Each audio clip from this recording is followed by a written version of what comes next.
Good morning, beautiful souls. Here's a message for us today. Christian virtue called gentleness.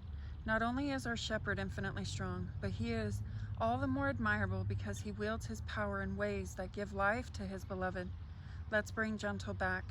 Gentleness today may be the single most misunderstood spirit-produced virtue of the 9 listed in Galatians 5:22-23. The fruit of the Spirit is love, joy, peace, patience, kindness, goodness, faithfulness, gentleness, and self-control. 2 millennia later, gentleness is often used as a positive spin on weakness.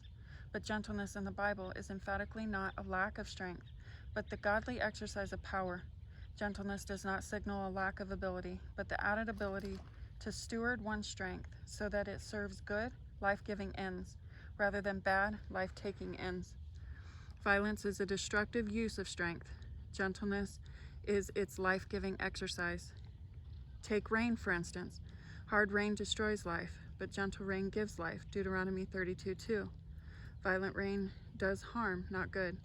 The farmer prays not for weak rain or no rain, but for gentle rain. The means of delivery is important. We need water, the power for life, delivered gently, not destructively. Gentle doesn't mean feebly, but appropriately giving, not taking life. So also, a gentle tongue is a tree of life, Proverbs 15:4 explains. Gentle doesn't mean weak, but fittingly strong, with life-giving restraint, giving something good, not like a fire hose, but a due measure, or consider sailing, a gentle blowing wind. Acts 27:13 answers a sailor's prayer, while a violent wind spells trouble, Acts 27:18. The virtue of gentleness is seen best in God himself, who comes with might, Isaiah 40:10. How does he wield his strength toward his people? He will tend his flock like a shepherd. He will gather the lambs in his arms. He will carry them in his bosom and gently lead those that are with young, Isaiah 40:11. Violence is a destructive use of strength, Isaiah 22:17 explains. Gentleness is its life-giving exercise. When the Apostle Peter contrasts good power with bad, just rulers with unjust, he describes good leaders as good and gentle, 1 Peter 2:18. The opposite of a crooked master isn't a weak one. Who wants the protection of a weak Lord? But good and gentle. We want gentle leaders, not weak ones.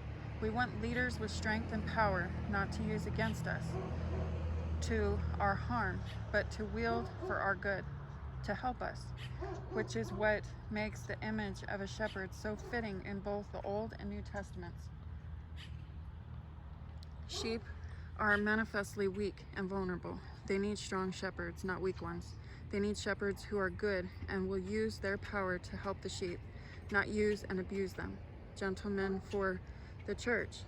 It should be no surprise then that Christ requires such the leaders of his church, not violent but gentle, 1 Peter 3:3.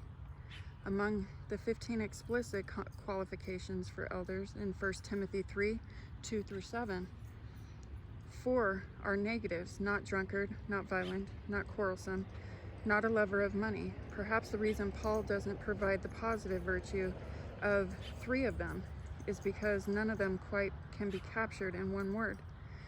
Yes, pastors should stay sober, make peace, and be generous, but none of those simple contrasts captures the full range of the desired positive, like gentle. Among other implications that say for not violent, with its simple positive gentle, is that it is assumed that the elders will be strong. They will have power. The question will not be, especially as they serve together as a team, whether they have strength, but whether they know how to use this strength to help others, not harm them. They must know and have demonstrated how to channel God's good gift of strength with appropriate restraint and self-control. As individuals and as a team, they must be gentle. Insecure men flex and threaten. Men who are secure in their strength and their Lord's strength are eager to let their gentleness be known to all. Gentleness himself. In the end, whether as congregants or pastors, whether as men or as women, husbands or wives, fathers or mothers, bosses or employees. Genuine biblical gentleness is formed and filled by God Himself.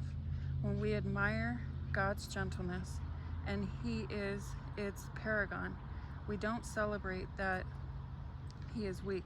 Rather, as His feeble sheep, we enjoy that not only is our good shepherd infinitely strong, but He is all the more admirable because He knows how to wield His power in ways that give life to us rather than strife to His beloved. I love you, beautiful souls. God bless you. I pray you have an amazing day today. Bye-bye.